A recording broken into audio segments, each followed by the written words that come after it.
एक 19 साल की गरीब मासूम बच्ची जब पहली जॉब लगती है तो खुशी उसके चेहरे पर साफ झलकती है और एक उम्मीद रहती है कि अब माता पिता का जो बोझ है वो थोड़ा कम हो जाएगा।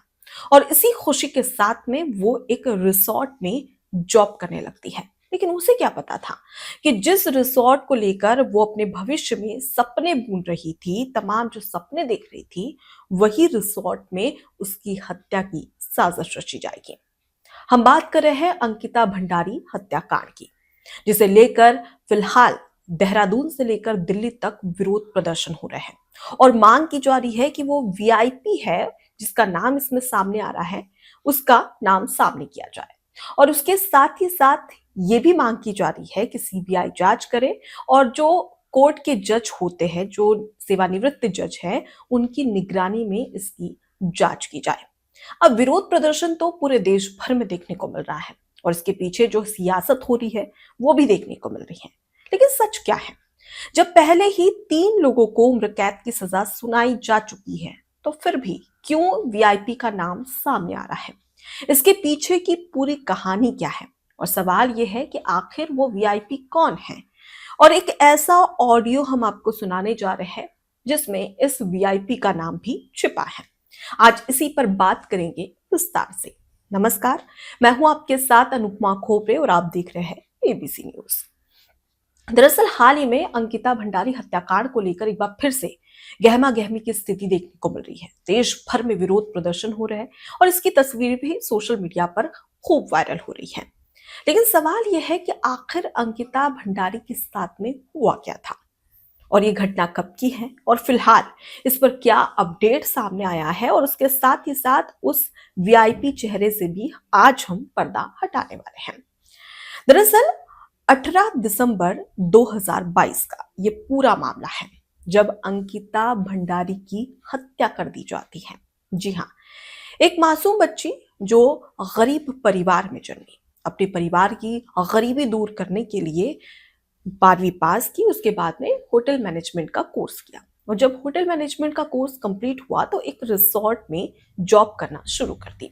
वननतारा उस रिसोर्ट का नाम है और इस रिसोर्ट का मालिक था पुलकित आर्य, मैनेजर था सौरभ भास्कर और उसके साथ ही एक और पुलकित आर्य का साथी था जिसका नाम है अंकित गुप्ता। ये 3 नाम मैं आपको क्यों बता रही हूं, ये आगे आपको बताएंगे। तो फिलहाल अगर हम बात करें अंकिता भंडारी की, तो अंकिता भंडारी की जॉब तो लग चुकी थी और ये रिसोर्ट जो था वो हरिद्वार से 8-9 किलोमीटर दूर एक जंगल के बीचों बीच था। इस रिसोर्ट में जब अंकिता की जॉब लगती है, और ठीक अगर इस रिसोर्ट और उसके घर की दूरी की बात करें तो ये था 150 किलोमीटर। अब 150 किलोमीटर रोज आना जाना अंकिता के लिए बेहद मुश्किल था। तो उसने डिसाइड किया कि वो इसी रिसोर्ट में जो अन्य कर्मचारी यहाँ पर रहते हैं ठीक वैसे ही वो भी यहाँ पर रहेगी और बतौर रिसेप्शनिस्ट की उसने जॉब यहाँ पर करनी शुरू कर दी। 1 महीना हुआ, 1 महीना सब कुछ ठीक चल रहा था। अब इसी दौरान वो 150 किलोमीटर का सफर उससे नहीं हो पा रहा था, इसलिए उसने डिसाइड किया कि वो इसी रिसोर्ट में ठहरेगी। अब इस दौरान 1 महीने होते हैं। 1 महीने के बाद में कई बड़ी बातें निकलकर सामने आती हैं। अंकिता भंडारी को एक ऐसी चीज कही जाती है, एक ऐसी बात कही जाती है जिसके लिए वो बिल्कुल भी तैयार नहीं थी। वो बात क्या रहती है?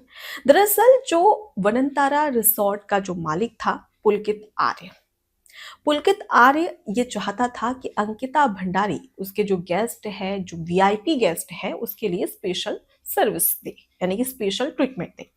अब स्पेशल सर्विस से आप भी खास समझते होंगे कि क्या होती है वीआईपी के लिए स्पेशल सर्विस। वो भी एक 19 साल की मासूम बच्ची जो सिर्फ जॉब करना चाहती थी, पैसे कमाना चाहती थी, लेकिन उसके सामने एक ऐसी शर्मनाक पेशकश रखी जाती है जिसे खुद वो शर्म से झुक जाती है।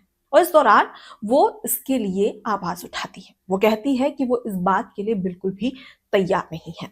दरअसल जो पुलकित आर्य है वो इस बात को लेकर उसे लगातार प्रेशराइज कर रहा था कि वो जो उसके वीआईपी गेस्ट है उसके लिए स्पेशल सर्विस दे, यानी कि यहाँ पर बिस्तर पर सोने की बात की जा रही थी वीआईपी के साथ।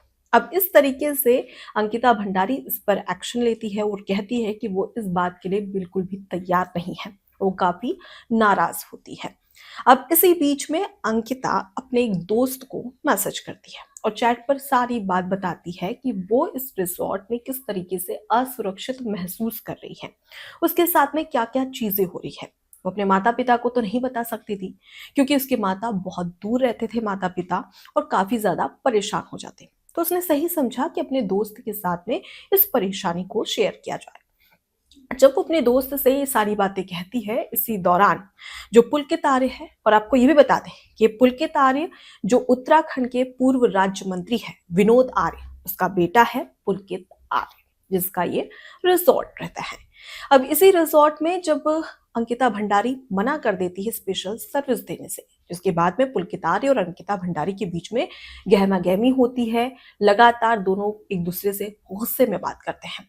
अब इस बीच में पुलकित आर्य अंकिता भंडारी का मूड ठीक करने के लिए उसे उस रिसोर्ट से कहीं दूर लेकर जाता है, और इस दौरान अंकिता भंडारी को लगता है कि अब सब कुछ ठीक हो जाएगा। इस दौरान वो हंसी खुशी उसी के साथ में स्कूटी से बैठकर दूर जाती है, और जो पुलकित आर्य है वो अंकिता भंडारी को लेकर जाता है एक चीला नदी का जो डैम होता है वहां पर, और उसे एक बार फिर से उसके ऊपर दबाव बनाता है कि वो वीआईपी गेस्ट को स्पेशल सर्विस देगी या नहीं।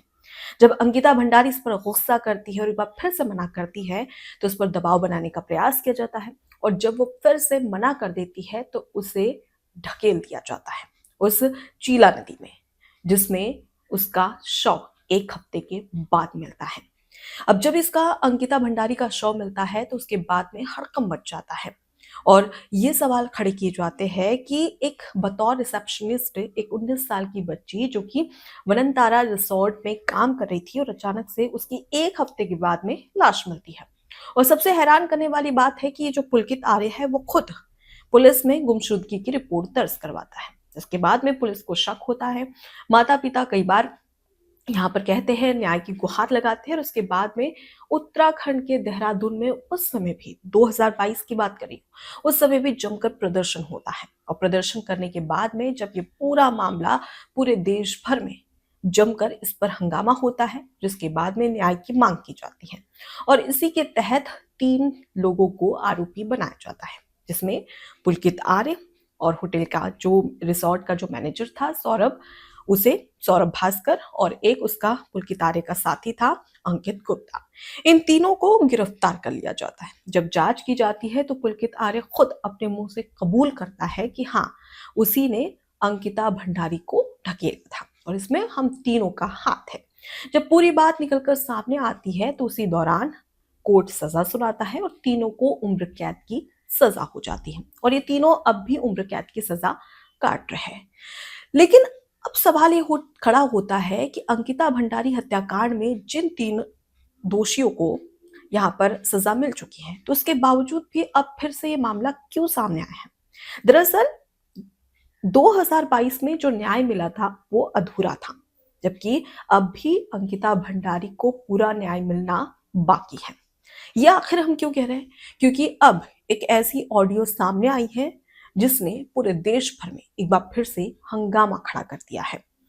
ये ऑडियो किसने वायरल की, ये ऑडियो किसकी कैसे सामने आई, ये भी हम आपको बता देते हैं। दरअसल आपको बता दें कि बीजेपी के पूर्व विधायक है सुरेश राठौर, उनकी पत्नी और एक्ट्रेस है उर्मिला, जिनका नाम यहाँ पर सामने आ रहा है।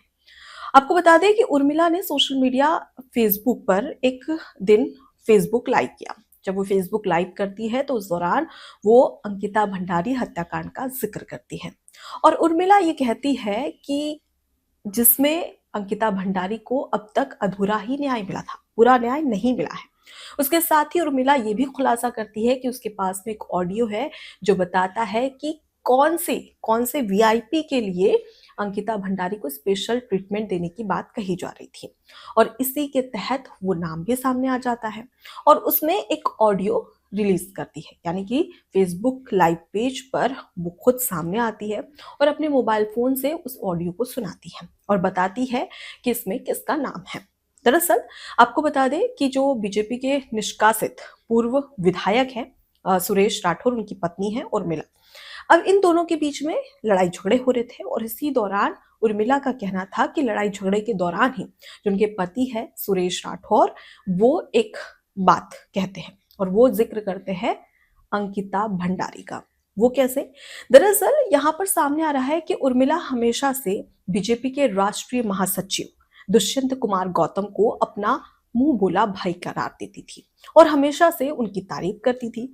अब इसी बीच में बीजेपी से निष्कासित पूर्व विधायक सुरेश राठौर ये कहते हैं कि जिसे तू अपना मुंह बोला भाई और इतनी उनकी तारीफ करती है, तुझे नहीं पता कि वो अंकिता भंडारी हत्याकांड में शामिल था। यानी कि ये वही वीआईपी था जिसे स्पेशल ट्रीटमेंट देने की बात कही जा रही थी। अब ये ऑडियो जब वायरल होता है सोशल मीडिया पर तो एक बार फिर से पूरा जो मामला है वो खुलकर सामने आ जाता है। अब यहाँ पर ये कहा जा रहा है जो सुरेश राठौर है उनकी ओर से कि ये एआई जनरेटेड ऑडियो है जो कि मेरी पत्नी उर्मिला इसे वायरल करके झूठ पेश कर रही है लोगों के सामने। तो वहीं उर्मिला का ये कहना है कि अगर वाकई में ये झूठ है तो फिर आप इस ऑडियो को चेक करवा लीजिए, सीबीआई जांच बिठा लिए, पुलिस को बुलाइए और उसके दौरान वो सब कुछ चिट्ठा जो भी है खुला चिट्ठा वो सब कुछ सामने रख देगी। लेकिन इस बीच में उर्मिला ने यह भी कहा कि वो उनकी जान को खतरा है। सबसे पहले उर्मिला का जो ऑडियो था वो हम आपको सुनाते हैं, वो सुनिए। वो विनोद आरेगा, वो अंकिता भंडारी के मर्डर में बंद है। अंकिता भंडारी को उसने प्रेशर किया कि तू दुष्यंत को देगी, रात को इसके साथ सोगी, उसने मना कर दिया। अगर दुष्यंत गौतम को अभी पार्टी ये कह देती कि पल्ला झाड़ देती तो पार्टी गिर जाती, भारतीय जनता पार्टी गिर जाती। दो लोगों के नाम है इसमें, मैं फिर बता रहा हूँ, एक दुष्यंत गौतम और एक अजय। इस ऑडियो के सामने आने के बाद में पूरे देश भर में हड़कंप मच चुका है और अंकिता भंडारी हत्याकांड को लेकर फिर से न्याय की मांग उठी है और दिल्ली से लेकर देहरादून तक तमाम जो लोग हैं वो सड़कों पर आ चुके हैं। जंतर मंतर में जमकर प्रदर्शन हो रहा है और कहा जा रहा है कि एक गरीब बच्ची, मासूम बच्ची जिसके साथ में किस तरीके से जो वीआईपी है वो हैवानियत करने पर उतारू थे और उसी की वजह से उस बच्ची की जान चली गई, उसकी हत्या कर दी गई। अब ऐसे में उस बच्ची को और उसके माता पिता को न्याय मिलना ही चाहिए और इसके लिए देश भर के तमाम जो लोग हैं वो सड़कों पर उतर आए हैं और लोगों का यही कहना है कि ये ऑडियो है तो अगर वाकई में ऐसा लगता है कि एआई जनरेटेड है तो इसकी सत्यता की पुष्टि की जाए।